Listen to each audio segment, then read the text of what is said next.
তোমার কোনো কথা বুঝি না, তুমি কথা বলে আসতে, তোমার কথা বুঝিও না, খালি মাত্র সে প্রথম থেকে শোনো বলি। এই দেখো, এই যে কাজটা করছো, ঠিক আছে, এই যে আমাদের ইয়াটা করলা, এটা কিন্তু কম ক্ষতি না। আর শুধু এটুক সার্ভিস করাবো এটা না, এটা সম্পূর্ণটা খুলে এটা সম্পূর্ণটা কাজ করতে হবে। আর সম্পূর্ণটা কাজ করতে গেলে আমার কম করে হবে 30 থেকে 40,000 টাকা লাগবে। রিক্সার দাম কত আছে তোমার বলো? রিক্সার দাম তো অত টাকা হবে। হ্যাঁ, অত টাকা নাই। তারপর রিক্সা কি তোমার? না, রিক্সা তোমারও না। ভাড়া চালাই। হ্যাঁ, তোমারও না, রিক্সাও তোমার না। তোমার রিক্সা নিয়ে বিক্রি করে দিয়ে আমি কাজ করবো, তারপর আমি এই গাড়িও চালাতে পারবো না। মানে আমার মনের ভিতরে ভালো লাগবে না যে তুমি একজন গরিব মানুষ, আমি কেন তোমার রিক্সাটা বিক্রি করে আমি এই কাজ করে গাড়ি চালাই।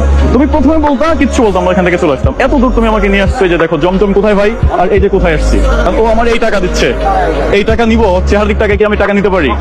ওদের চেহারা দেখেই তোমার মায়া মায়া লাগতেছে যে ও সারাদিন এই পরিশ্রম করে এই টাকাটা ইনকাম করছে, আমি এই টাকাটা কেমনে নিই?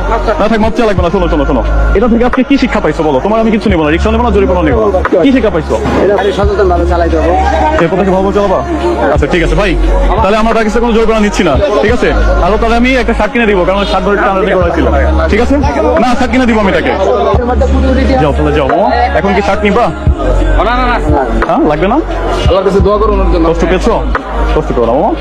ভাই আল্লাহ হাফেজ ভাই, যান মামা, যান যান, কষ্ট পেন না। হ্যাঁ।